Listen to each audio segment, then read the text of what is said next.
नमस्कार. नादध्यास प्रोडक्शन हाऊसच्या आजच्या भागात आपल्या सर्वांचं मनःपूर्वक स्वागत आहे. आज आपल्या स्टुडिओमध्ये खास उपस्थित आहेत ज्येष्ठ शिक्षक, गीतकार श्री मोहन बेदरकर सर. सर आकाशवाणीचे अनुबंधित कवी आहेत. चित्रपट महामंडळाचे मान्यताप्राप्त गीतकार आहेत. सरांना आदर्श शिक्षक पुरस्कार सर आदर्श शिक्षक पुरस्कार प्राप्त आहेत. अनेक संस्थांकडून सरांना अनेक पुरस्कार मिळालेले आहेत. सरांनी अनेक गीते लिहिलेली आहेत, त्याची निर्मिती देखील केलेली आहे. बाल फिल्म्स म्हणजे लहान मुलांसाठीचे फिल्म्स सरांनी बनवलेली आहेत. त्याचप्रमाणे अनेक चित्रपटांमध्ये देखील सरांची रचना आपल्याला बघायला मिळते. आकाशवाणीमध्ये देखील अनेक नभोनाट्ये, बालनाटिका, चिंतने, गीते ध्वनिक्षेपित झालेली आहेत. अनेक एकांकिका सरांनी लिहिलेल्या आहेत आणि 40 वर्षाहून प्रदीर्घ असा गीत लेखनाचा आणि विद्यार्थ्यांना या क्षेत्रामध्ये म्हणजे साहित्य असेल किंवा संगीत क्षेत्र असेल याच्यामध्ये मार्गदर्शन करण्याचा सरांचा मोठा अनुभव आहे. सरांचं म्हणजे सर एका शाळेमध्ये होते आणि ते निवृत्त झाल्यावरती देखील जसा एखादा कलाकार निवृत्त होत नाही त्याच पद्धतीनं सरांमधील जो कलाकार आहे तो जिवंत आहे अजूनही. आणि अजूनही सरांचं खूप कार्य आपल्याला वेगवेगळ्या माध्यमातून बघायला मिळत असतं. सरांनी लिहिलेली अनेक गीतं जी आहेत ती यूट्यूबमध्ये आपल्याला बघायला मिळतील. त्याचे काही लिंक्स आहेत ते आम्ही आमच्या या भागामध्ये लिंक प्रोव्हाइड करू, ते आपण जरूर पाहू शकता. तर सर आपलं नादध्यास प्रोडक्शन हाऊसच्या स्टुडिओमध्ये मनापासून स्वागत आहे. आपण इथं आलात त्याबद्दल आपले मनापासून धन्यवाद. सर इतकं म्हणजे आपला बायोडाटा इतका मोठा आहे की म्हणजे मला या 2 मिनिटांमध्ये काय बोलायचं असं मला झालं.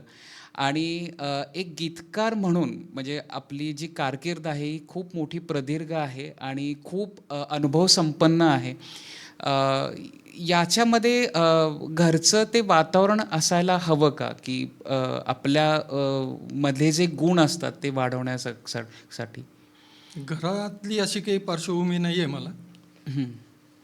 पण माझे मामा विनायकराव सरस्वते चित्रपट महामंडळाचे अध्यक्ष होते आणि ते चित्रपट निर्माते पण होते.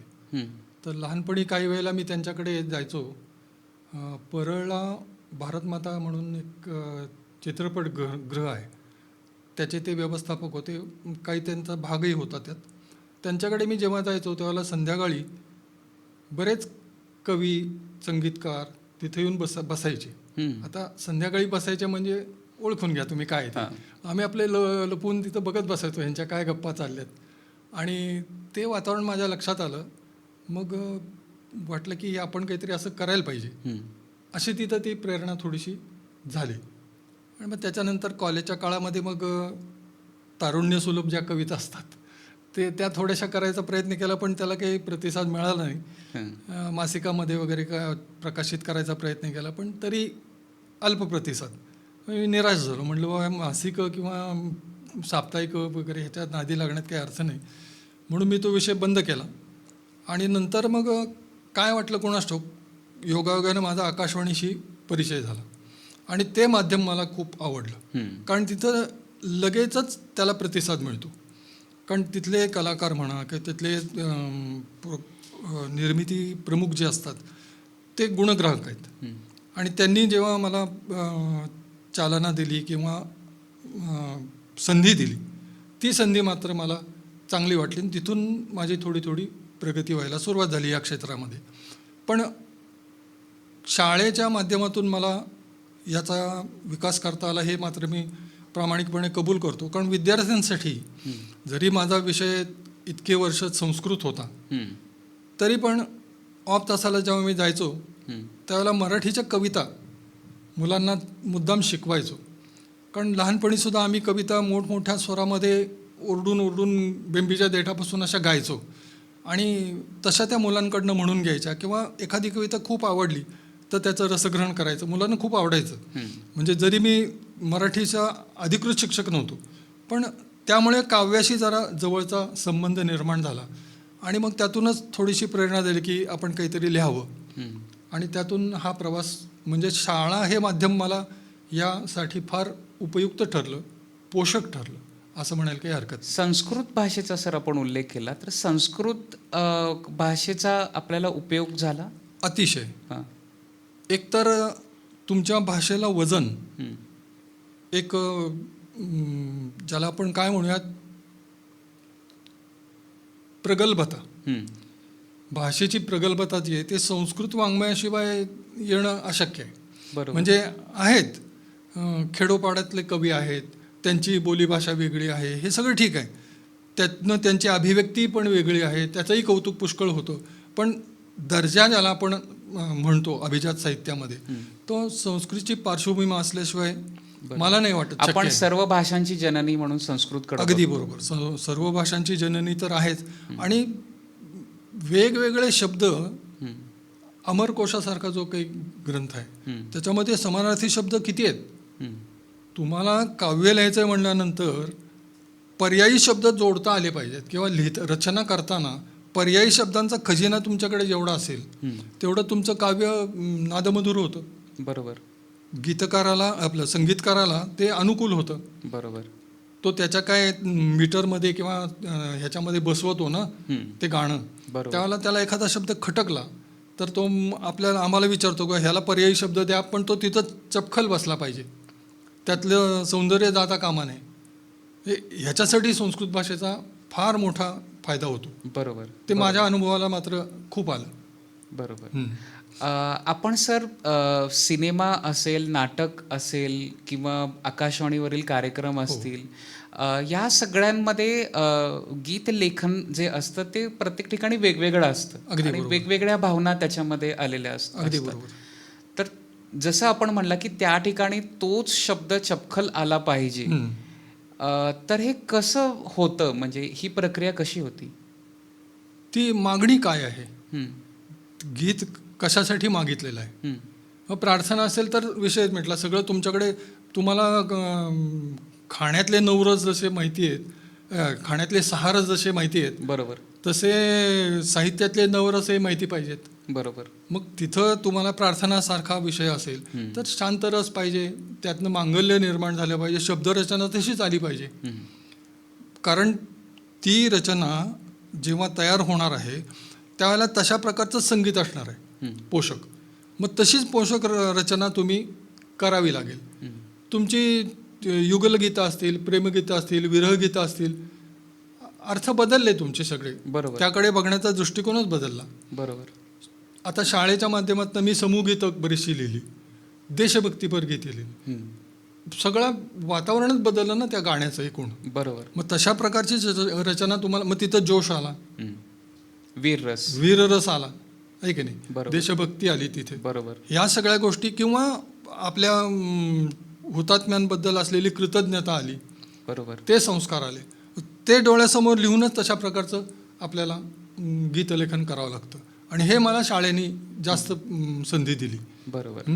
आणि मग आकाशवाणीसाठी कार्यक्रम आम्ही लहान मुलांचे जे बसवायचो, मग त्यामध्ये प्रार्थना असेल, हे असेल, आणि मग तिथं कधी कधी छोटंसं एखादं प्रवेश ज्याला आपण म्हणतो. आता आपण रंगमंचाशी माझा संबंध शाळेमुळेच आला. नंतर मग मी थोडंसं बाहेरच्या रंगमंचावरही काम केलं. पण आकाशवाणीवर जेव्हा आम्हाला काही सादर करायचं आहे, नाट्य, नभोनाट्य स्वरूपामध्ये, नभोनाट्य, हां, तर मर्यादा असते. मग तसा माझा एक अभ्यासक्रम मी बालभारतीमध्ये पूर्ण केला होता, की इथं श्राव्य माध्यम आहे, मग श्राव्य माध्यमाला अनुकूलच तुम्हाला लेखन केलं पाहिजे. पुन्हा विद्यार्थी ते सादर करतायत, म्हणजे त्यांचे अनुभव कक्षा काय आहे ती ध्यानात घेऊन, ऐकणारा वर्ग सुद्धा तोच आहे, आकलन क्षमता काय आहे, ऐकणारा वर्ग सुद्धा तो आहे ना, त्याला साजेसं असंच आपल्याला लिखाण केलं पाहिजे, त्यातून ते रंजक झालं पाहिजे. म्हणजे असे काही काही त्याच्यामध्ये ज्या काही आपण मर्यादा म्हणू त्या सांभाळत लिहित मी गेलो. आणि बऱ्यापैकी सगळ्या शाळांमधले विद्यार्थी आम्ही आकाशवाणीवर घेऊन जायचो, कार्यक्रम करायचो. आपल्या सातारा आकाशवाणीवर खूप केले, पुणे आकाशवाणीवरही केले, नभोनाट्य वगैरे मी सांगली आकाशवाणीवर केली. आणि त्याचा खूप फायदा झाला. म्हणजे त्यामुळे अनुभव कक्षा विस्तारित झाली की काय काय करता येतं. बरोबर. बरोबर. फार मोठा अनुभव नाही मिळाला, पण एवढ्या प्रमाणामध्ये तरी आपल्याला काही करता येतं, लिहिता येतं, बरोबर. हे मला जाणवलं. बरोबर. आम्ही सर असं पाहिलं की खूपसे जे गीतकार असतात त्यांचे आता व्हिडिओ मुलाखती आपण यूट्यूबच्या माध्यमातून बघत असतो. हो. आणि त्यांच्या एक बोलण्यामध्ये एक समान धागा मी असा पाहिलाय की बाल साहित्य जे असतं ते सगळ्यात अवघड असतं. बरोबर आहे. तर ते म्हणजे मुलांकडून ते बसवून घेणं किंवा मुलांच्या क्षमतेनुसार ते त्याचं निर्मिती करणं हे खूप अवघड असतं. अवघड आहे. कारण त्याचं कारण असं आहे की त्यांचा अनुभव विश्व मर्यादित आहे. मग आपल्याला त्या ठिकाणी तितकं खाली जाऊन त्यांचा बौद्धिक विकास कितपत झालेला आहे हा ध्यानात घेऊन तसेच आपल्याला विषय रचना करायला लागते. तसेच विषय डोळ्यासमोर ठेवून आणि त्याची रचना करावी लागते, किंवा ते आपण लिहिल्यानंतर विद्यार्थी कसे सादर करू शकतील रंगमंचावर तेही डोळ्यापुढे ठेवाल. दिग्दर्शकाला अनुकूल असंच आपण लिखाण केलं पाहिजे, नाहीतर त्याला अवघड होईल आणि मुलांनाही बसवायला किंवा सादर करायला अवघड होईल असं लिहून काही उपयोग नाही, ते क्लिष्ट होईल. त्यातली रंजकता जाईल. रंजकता कलेतला सगळ्यात महत्त्वाचा प्राण आहे. तुम्ही गायन असू दे, विद्वज्जड तुम्ही लिहू शकाल, गाऊ शकाल, अभिनय करू शकाल, रसिकांपर्यंत पोहोचला पाहिजे. तो पोहोचला, त्याची पोचपावती मिळली पाहिजे. बरोबर. तर ते तुमचं सगळी काय जी कला आहे ती यशस्वी झाली असं म्हणायला हरकत नाही. बरोबर आहे.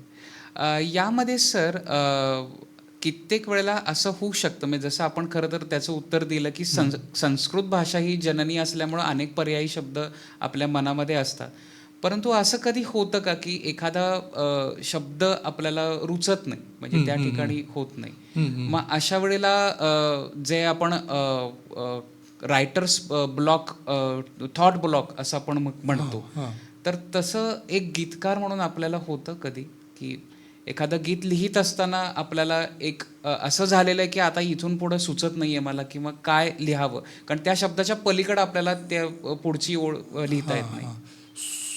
माझ्या सुदैवाने असं मला कधी जाणवलं नाही किंवा तसा अनुभव आला नाही. कारण थोडंसं मी ज्याला इंग्लिशमध्ये ऑर्थोडॉक्स म्हणतो तशा प्रकारचं कवी आहे. म्हणजे छंद, वृत्त हे सगळे बंधनं पाळून त्याच्यात लिहावं असं माझं साधारणपणे स्वरूप आहे लिखाणाचं. त्यामुळे मुक्त काव्य असं काही मी त्याच्या वाटेला गेलो नाही, ते मला भावलं नाही, त्यामुळे मी तिकडं फारसं बघितलं नाही. जे काही असेल त्या गीताचा एक आकृतीबंध असतो, त्याच्यात जो काही विषय आहे तो क्रमाक्रमाने कसा वाढवत न्यायचा हे साधारण तंत्र आहे तुमच्या आशयाप्रमाणे. तर ते सांभाळत मी लिहिण्याचा प्रयत्न केला आणि आवडलं लोकांना.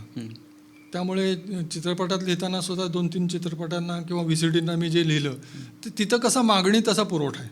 बरोबर. ते सांगतात तुम्हाला ही अशी सिच्युएशन आहे आणि ह्यात तुम्हाला असं लिहायचं. काही काही वेळेला तर संगीतकार काहीतरी धून देतात आणि ते म्हणजे ह्याच्यात अशा आशयाचे शब्द आम्हाला पाहिजेत आणि त्यातनं असं गाणं पाहिजे.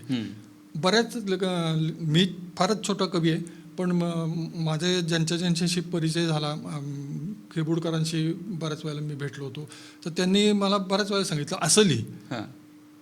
विश्वनाथ मोरे म्हणून संगीतकार होते, त्यांच्याबरोबर मी एकदा दोनदा आमच्या मामाच्याकडे बसलो असताना त्यांनी माझी काही त्यावेळेची गाणी बघितली. ते म्हणले ह्याचा काही उपयोग नाही म्हणले, ते तू कविता संग्रह छाप, ते पडून राहतील. त्यांना जसं अपेक्षित आहे तसं लिहायला लागतं. आमच्याकडे पाहिजे असेल तू आमच्याबरोबर 2 वर्ष राहा, तुला कळेल आम्हाला काय लागतं ते.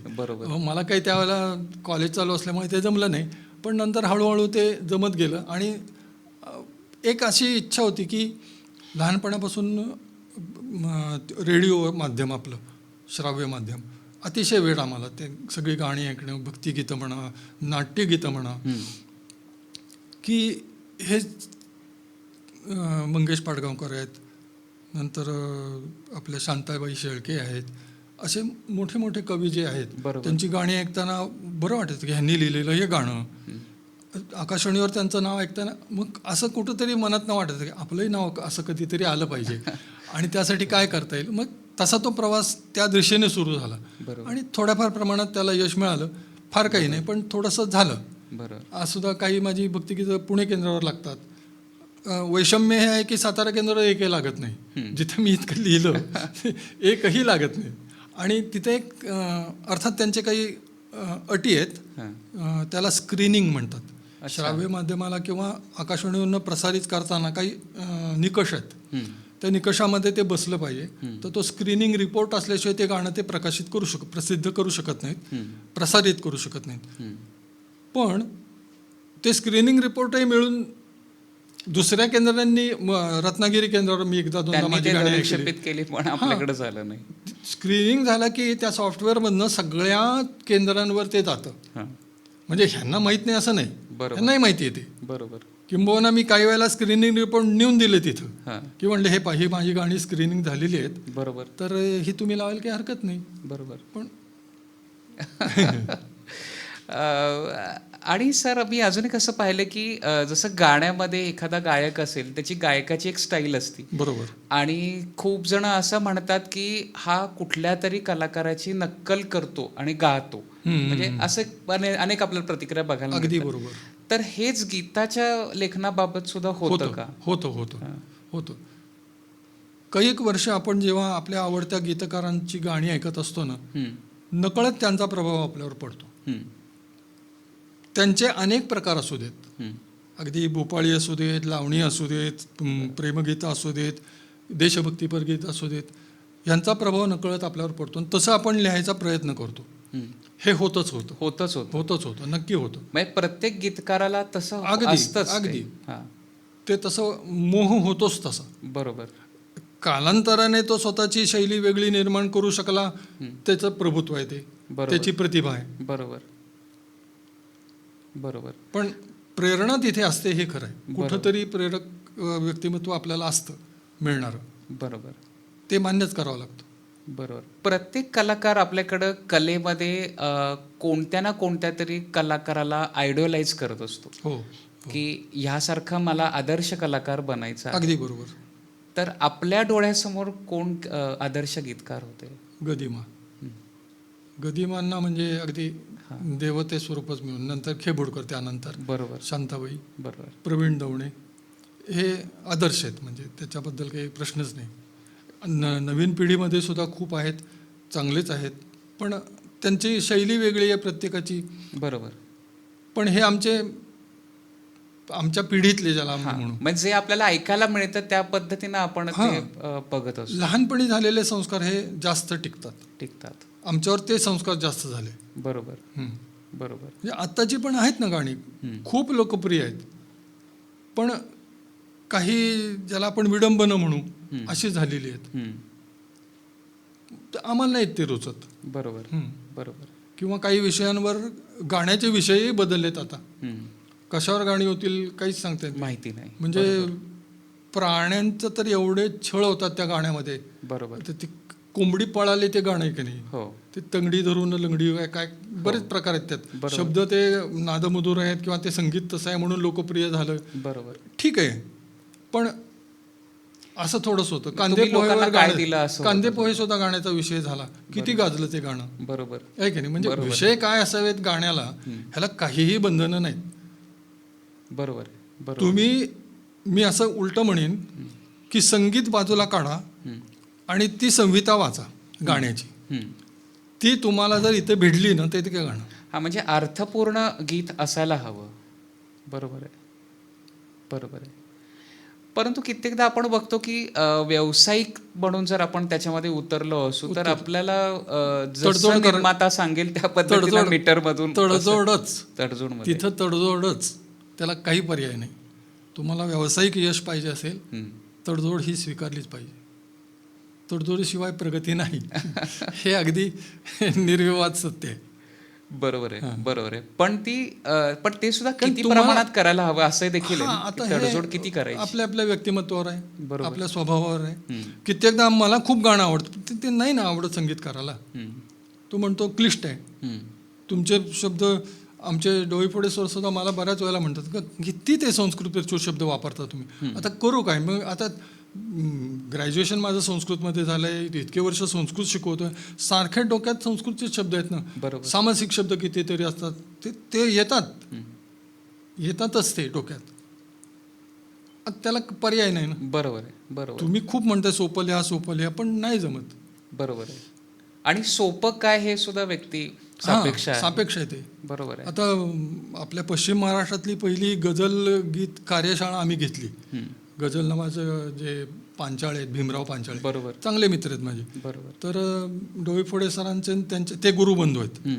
तर त्यांचा माझा परिचय झाल्यानंतर त्यांनी मला विचारलं की एक गाणं त्यांनी माझं मुंबई केंद्रावर दत्त भक्ती काहीतरी गीत म्हटलं होतं. तर त्यांनी डोईफोडे सरांना, अरे त्यांना सरांना तुम्ही गझल लिहायला सांगा.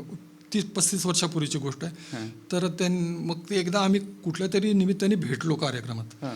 मग डोईफोडे सरांनी ओळख करून दिली, ह्यांचंच गाणं तुम्ही म्हणाल होता. हा म्हणले, अरे मोहन, ते आम्हाला असं लिहून द्या, हे आम्ही काय करतोय बघितलं ना. तर मी म्हटलं, बाबा हे मी कधी हाताळलेलं नाही आहे. म्हणले, आपण कार्यशाळा घेतो तर तुम्ही या कार्यशाळेला. मला काही सातारा सोडून तिकडे जाता आलं नाही कौटुंबिक जबाबदाऱ्यांमुळे. पण माझ्या डोक्यात एक असं होतं की आपण त्यांची कार्यशाळा इकडे घेऊ. मग आपल्या शाळेमध्ये आम्ही 2 दिवसाची त्यांची कार्यशाळा घेतली. इंग्लिश स्कूलमध्ये. इंग्लिश स्कूलमध्ये हंगेकर साहेब, डोईफोडे सर आणि मी, आम्ही तिघांनी मिळून ती कार्यशाळा आयोजित केली होती.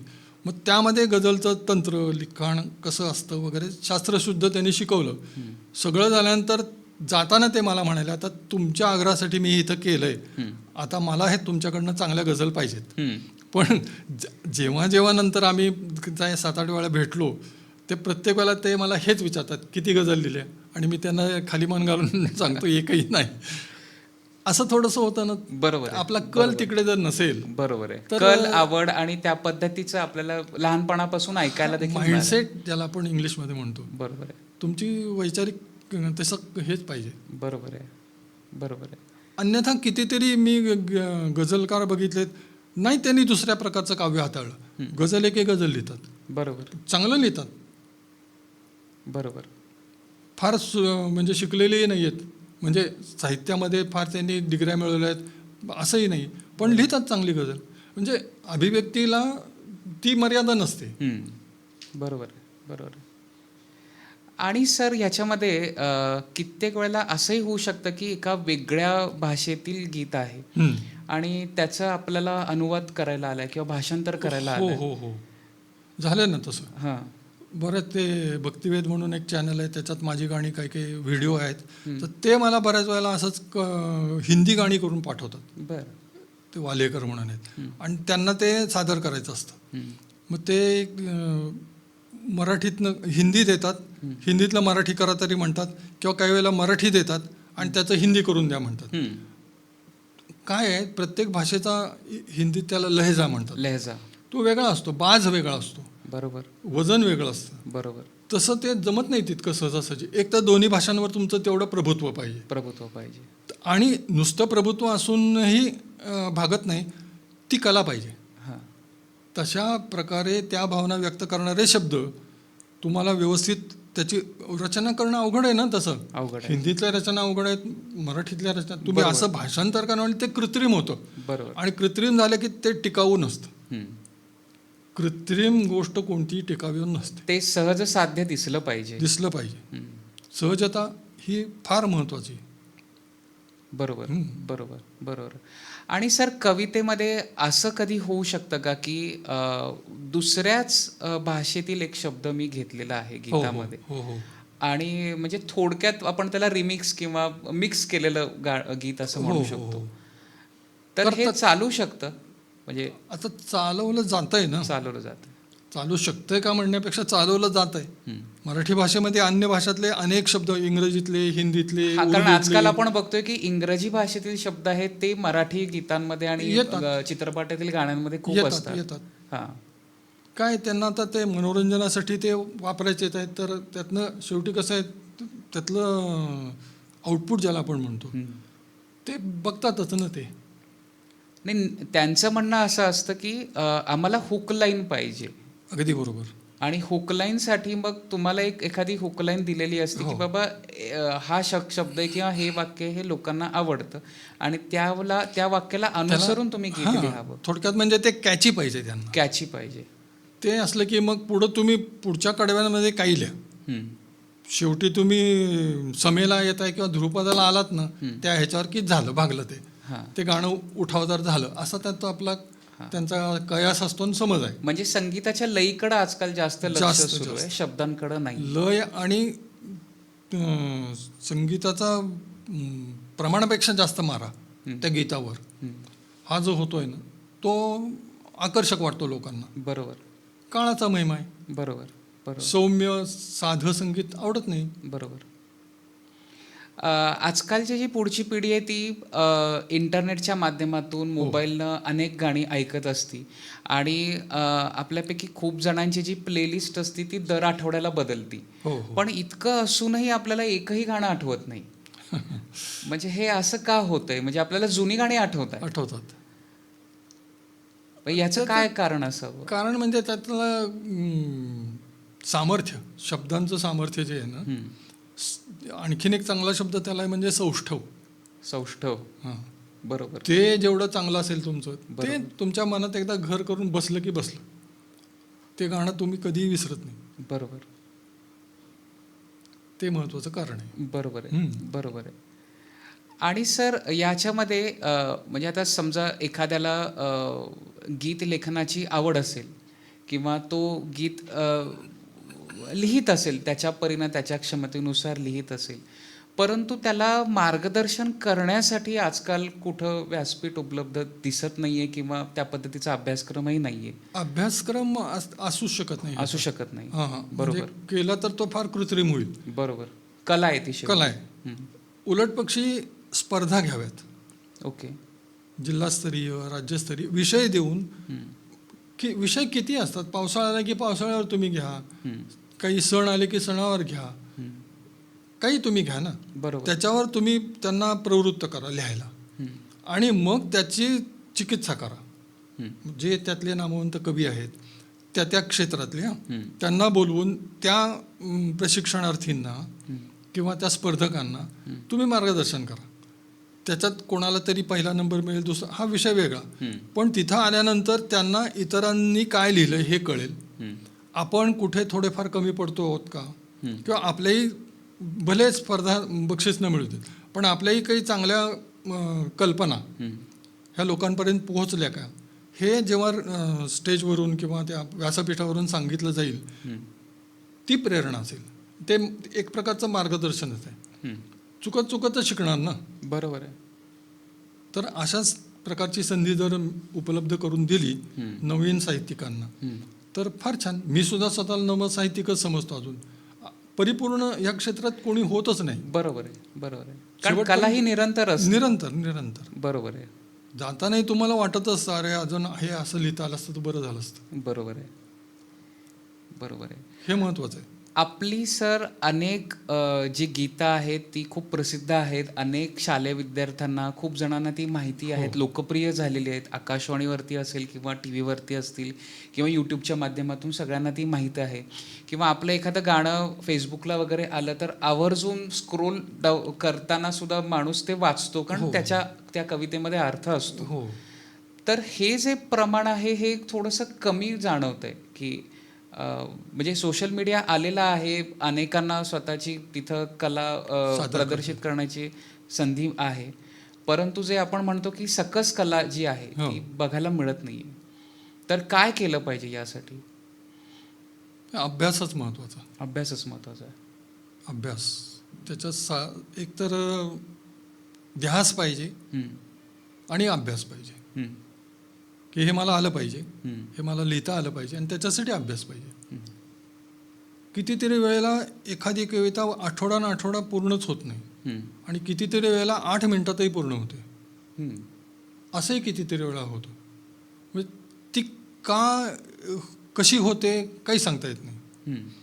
आपण लोणी घुसळून जसं काढतो ना, बरोबर, सुरुवातीला काहीच नसतं ना तिथे. बरोबर. ते मंथन जे चालू असतं ना, त्या मंथनात एकदम लोण्याचा गोळा तयार होतो. हे इथं मंथन जेव्हा सुरू होतं ना, तर पटकन एखादी ध्रुपदाची लाईन, एक ओळ येते आणि त्याच्या मागोमाग दुसरी ओळ येते. ध्रुपद तयार झालं की आशय तयारच होतो आणि मग तो आकृतिबंध तयार होतो किंवा कुठपर्यंत न्यायचं हे गाणं आपल्याला हे डोक्यात बसतंच आणि त्याप्रमाणे होत जातं ते. बरोबर. आपण सर जसं म्हणला की गीत किंवा कुठलीही कला जी आहे ती उत्स्फूर्त असते, कुठल्याही क्षणी तुम्हाला ते हे होऊ शकतं. अगदी खरं.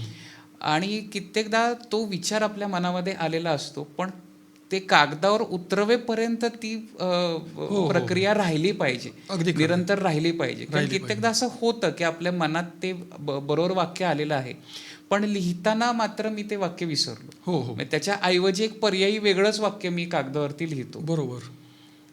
आता माझ्या बाबतीत होतं ते सांगतो. मला कितीतरी वेळेला पहाटे झोपेतच काहीतरी सुचतं हम्म, आणि उठल्यानंतर लक्षात येतं काहीतरी आपण विचार करत होतो, काहीतरी ओढ सुचली होती हम्म, आणि विसरलो आणि ती रुखरुख लागून राहते. बरोबर. मग मी त्याला एक पर्याय शोधून काढला हां, की झोपताना उशापाशी एक पॅड ठेवतो आणि त्याच्यावर कागद ठेवतो आणि एक पेन्सिल ठेवतो, हां. सिस पेन, आणि सुचलं की पटकन उठायचं, लाईट लावायची वाट बघायची नाही. बरोबर.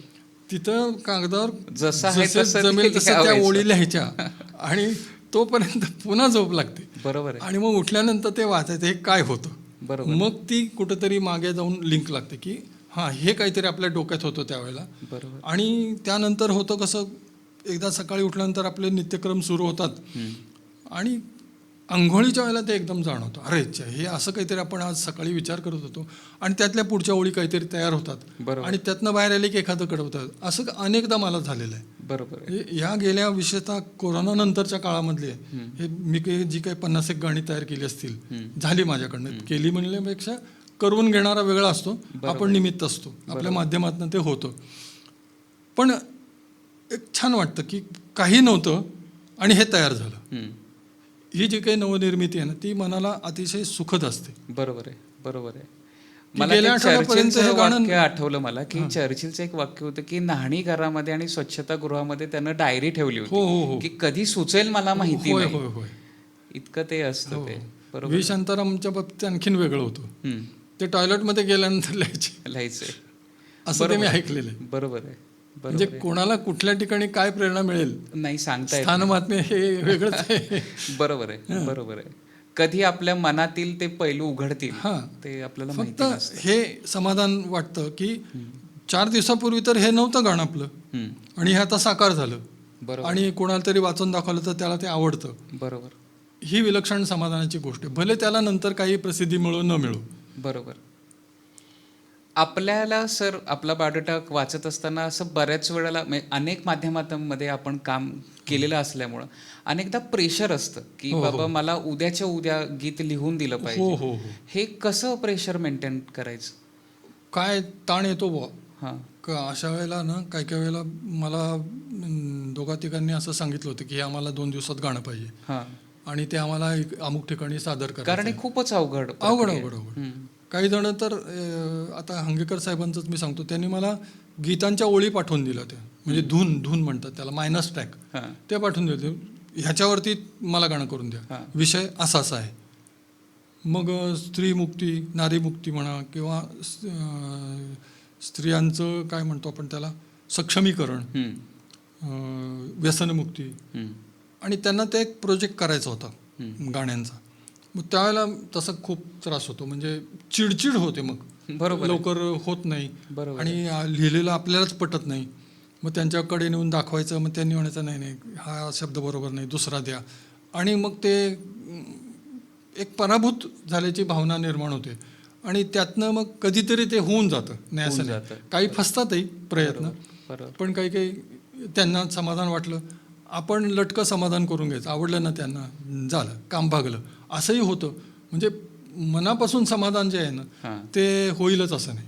बरोबर. हम्म. पण आलेलं काम आहे तर ते आपण करायचं, मग काय करायचं, केलं त्यांना पाहिजे. त्यांचं काम झालं ना, बरोबर आहे. आपलं काम झालं, असं होतं ते. बरोबर आहे. बरोबर आहे.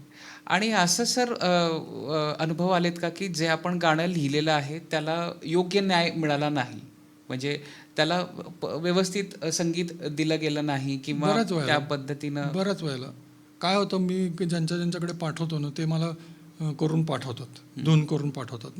मला ते नाही आवडत. मग मी त्यांना सांगतो, बा हे असं केलं तर. आता डोईफोडे सर जे आमचे आहेत, त्यांच्याबरोबर जवळजवळ 30 वर्षाचा माझा सहवास आहे.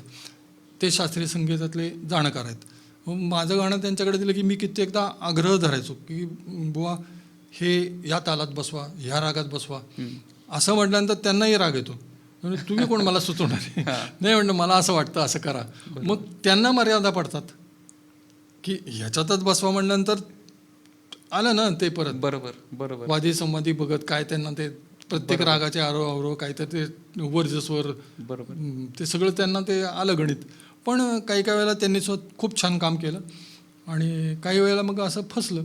मग त्यांनाही ते रुखरुख लागायची, मलाही रुखरुख लागायची. असं बऱ्याच वेळेला झालेलं आहे. बरोबर आहे बरोबर आहे.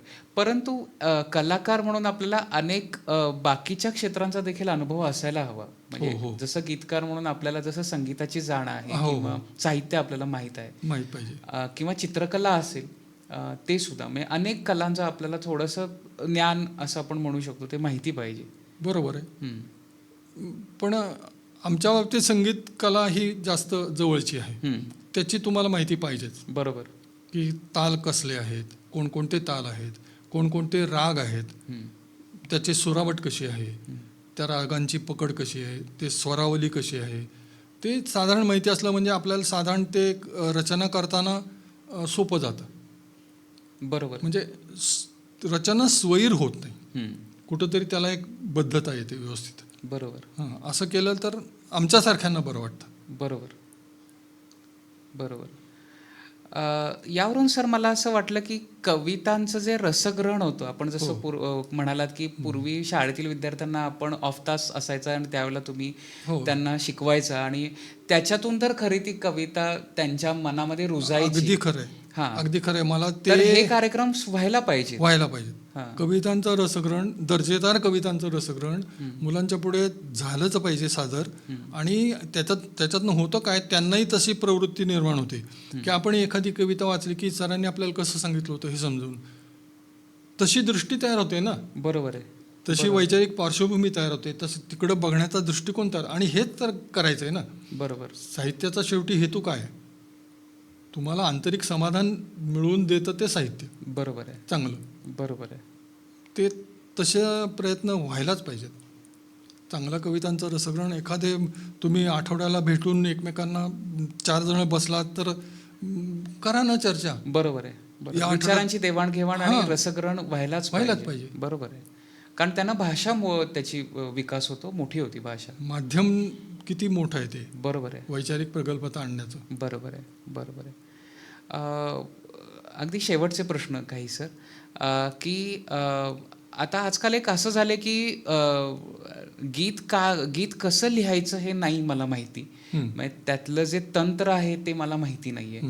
परंतु माझ्याकडे भावना आहे. बरोबर. आणि मी एक ओळ लिहिलेली आहे आणि मी आता AIच्या माध्यमातून किंवा इंटरनेटच्या माध्यमातून ती एक ओळ लिहिली तरी अख्खं ते मशीन मला अख्खी कविता लिहून बनवतं देतं. तर ती कविता आणि एका कवीनं रिकाम्या उत्स्फूर्तपणे लिहिलेली कविता ह्याच्यात काही फरक आहे? खूप ते तुम्ही पहा ना, आता येतात गाणी तशी तुम्ही सांगून ते AI कडनं करून घेता, कृत्रिम बुद्धिमत्तेकडनं. बरोबर. ती शेवटी कृत्रिम आहे ना, बुद्धिमत्ता आर्टिफिशियल आहे. ते त्या नावातच ते आहे. बरोबर आहे. कृत्रिम असं असतात ना. बरोबर आहे. त्यामुळे तुमच्या कवितेचं भाषांतर सुद्धा ते करून देतातच की. हो, तुम्ही सांगितले करून देतात. हो. पण ते लगेच लक्षात येतं आपल्याला की ह्यातली सहजता त्यामध्ये तुम्ही अपेक्षाच करू शकत. अगदी पूर्ण संहिता तुम्ही AI कडनं भाषांतरित करून घेऊ शकता. पण पहा ना, त्यातल्या भावना प्रत्येक प्रांतामध्ये त्या भाषांमध्ये ती वेगळी असते. बरोबर. तिथल्या संस्कृतीचा त्याच्यावर परिणाम झालेला असतो. AIला ही विविधता कशी कळणार? बरोबर आहे. एवढा वैविध्याने नटलेला आपला देश आहे. बरोबर. आणि मुख्य म्हणजे त्याला भावना काय करणार? तेच तिथल्या संस्कृतीचा त्यांच्यावर जो वैचारिक पगडा असतो बरोबर तो त्याला कसा कळणार? बरोबर. तो कृत्रिम अनुवाद करेल. म्हणजे मला त्यातलं काही कळत नाही पण जाणवतं हे, कारण मी बघितली तशी गीतं काही. बरोबर. माझ्याही गीतांचं काही केलेत काही जणांनी प्रयोग. बरोबर. आणि माझ्या लक्षात येते का रे कसं वाटतं हे, असं थोडासा त्यात फरक आहे. बरोबर आहे. आणि सर ह्याच्यामध्ये म्हणजे समजा एखादा मुलगा चांगलं गीत जर लिहित असेल तर त्याच्यासाठी काही मार्गदर्शनपर पुस्तकं आहेत का? म्हणजे असं मी म्हणत नाही की याच्यामध्ये अभ्यासक्रम असतो म्हणजे कारण ही शेवटी कला आहे, मला मान्य आहे. परंतु एखाद्या पालकाला असं वाटत असतं की माझा पाल्य चांगलं गीत करतो म्हणजे हां, ठीक हां. आहे, त्याचं तो 4 ओळी लिहिली बरोबर आहे. आणि त्याला प्रशंसाही मिळते. परंतु त्यातले जे बेसिक आपण प्रिन्सिपल्स जे आपण म्हणतो की कवितेमध्ये नक्की काय काय असायला हवं, याच्यासाठी काही पुस्तकं उपलब्ध आहेत? आहेत पुस्तकं, पण शेवटी कसं आहे ते सोपं उदाहरण सांगतो. पोहावं कसं हे पुस्तकात वाचून बरोबर तुम्ही जर उडी मारली पाण्यात बरोबर आहे, तर काय होईल. बरोबर आहे, त्या उलट तुम्ही कमी उंचीच्या पाण्याचा प्रयत्न करा, बरोबर. नंतर जरा खोल जा, बरोबर. बाजूला धरून भोपळा बांधून पोहा. असं करत गेल्यानंतर तुम्हाला एक दिवशी आत्मविश्वास येईल का नाही. बरोबर आहे, हीच प्रक्रिया इथं सुद्धा असावी अभिप्रेत आहे, असं माझं मत आहे. बरोबर आहे, बरोबर आहे, बरोबर आहे. आणि आत्ता सर आपण किती जरी म्हणलं की AI न बनवलेलं जरी असेल तरी ती कृत्रिमता लोकांना लक्षात येते ते लगेच आणि ते चिरंतन टिकत नाहीये असंही आपण आता बघतोय. म्हणजे माहित नाही आपल्याला हे कसं तंत्रज्ञान पुढं जाईल, बरोबर. परंतु आता तरी दिसतंय आपलं चित्र. या सगळ्यामध्ये नवीन पिढीला समजा साहित्याकडं ती जर पिढी वळणार असेल किंवा गीत लेखनाकडे वळणार असेल आणि एखाद्याला वाटत असेल की नाट्य क्षेत्रामध्ये किंवा सिने क्षेत्रामध्ये मी काम करावं, हो. तर त्याला आपण काय सल्ला द्याल किंवा काय मार्गदर्शन कराल? कोणाच्या तरी हाताखाली काम करणं. शागिर्दी आपला हा जो ह्याच्यातला शब्द आहे, शागिर्द. म्हणजे मोठ्या गायकाकडे कसं तुम्ही मागं बसून कित्येक वर्षानुवर्ष गात असता, बरोबर आहे, तेव्हा कुठेतरी तुम्हाला आत्मविश्वास निर्माण होतो. गंडाबंद शागिर्द आपण म्हणतो. तसं प्रत्येक कलेत तसं आहे. चित्रकलेमध्ये सुद्धा तुम्ही त्यांच्या हाताखाली कामच केलं पाहिजे. त्यांच्या शेजारी बसून त्यांचं सूक्ष्म निरीक्षण करणं, निरीक्षण शक्ती ही या सगळ्या कलेचा प्राण आहे. सगळ्या कलांमध्ये म्हणजे डोळे उघडे नुसते नाही, कानही उघडे पाहिजेत. म्हणजे ह्या 2 ज्ञानेंद्रियांच्या माध्यमातून तुम्ही सगळ्या कलांवर प्रभुत्व मिळवू शकता. बरोबर. पण त्याच्यासाठी चिकाटी पाहिजे, ध्यास पाहिजे, खचता कामा नये. काही वेळेला वाटतं अपयश येतं, कोणाला आवडत नाही आपलं रचना वगैरे, खचून नाही द्यायचं, परत प्रयत्न करायचा.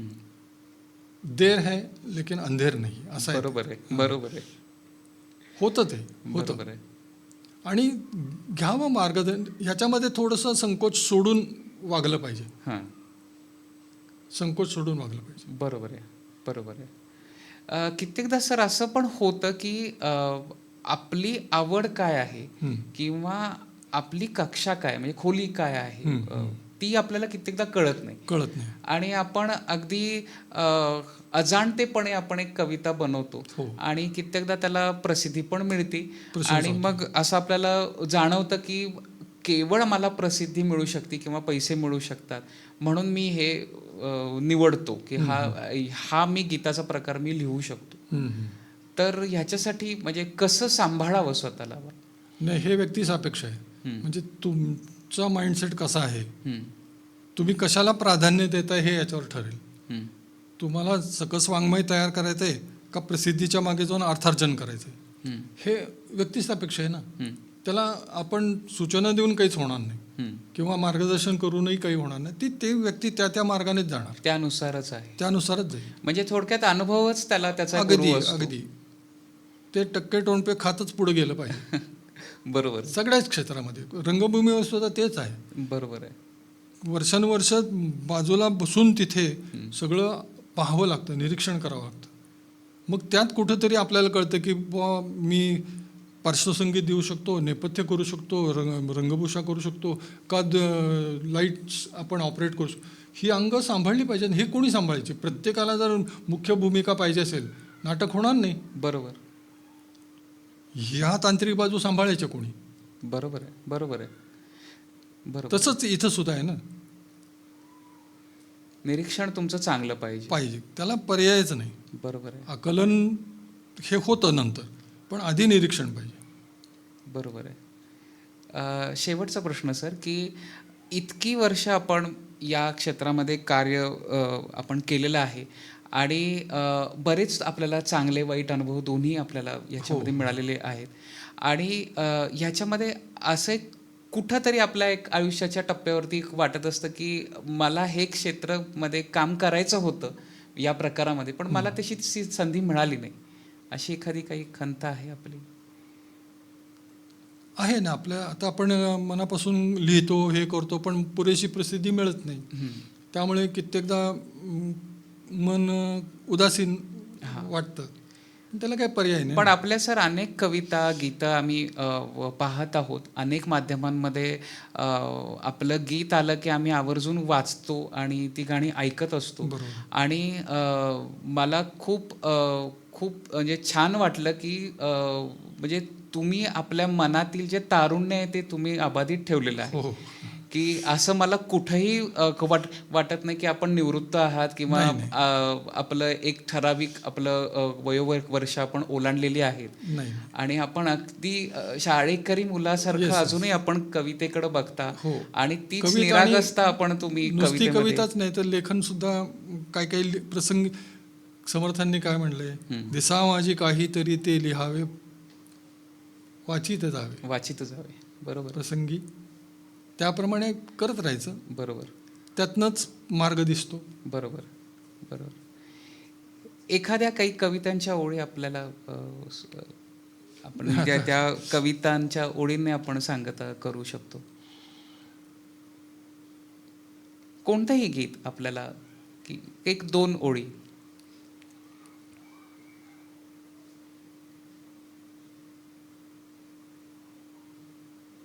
असं पटकन आठवणार नाही.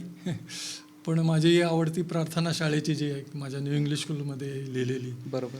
नमन तुझसी शारदे हंसवाहिनी, ठेवी कृपा दृष्टी सदा हीच विनवणी. ही शालेय प्रार्थना मला खूप आवडते. किंबहुना माझ्या आयुष्यातली ही पहिली प्रार्थना आहे की आपल्या शाळेमध्ये अनेक वर्ष ती आपण ऐकत खूपच होतो. छान आहे सर नंतर ती. ती आपल्या डेक्कन एज्युकेशन सोसायटीच्या सुद्धा काही शाळांमध्ये म्हटली गेली. दुसऱ्याही काही माझ्या प्रार्थना बालभारतीने रेकॉर्ड केल्या, संगीत शिक्षकांना त्यांनी दिल्या. तर त्या प्रार्थनाच मला खूप समाधान देणाऱ्या वाटतात. बरोबर आहे बरोबर आहे. आणि सर त्याचे संस्कार जे आहेत ते त्या पिढीपर्यंत पोहोचले गेले आणि मी असं बघतोय की नकळत त्या संस्कारांनी त्या मुलांमधील जे व्यक्तिमत्व आहे ते देखील खुलत गेलं. हो. आणि म्हणजे किती मोठी भूमिका आपण खरं बजावलेली आहे की अनेक शाळांमध्ये आपली प्रार्थना गीतं हो. असल्यामुळं आज जे संस्कार आपण जे बघतोय ते त्याचंच ते फलित आहे असं आपण म्हणू शकतो.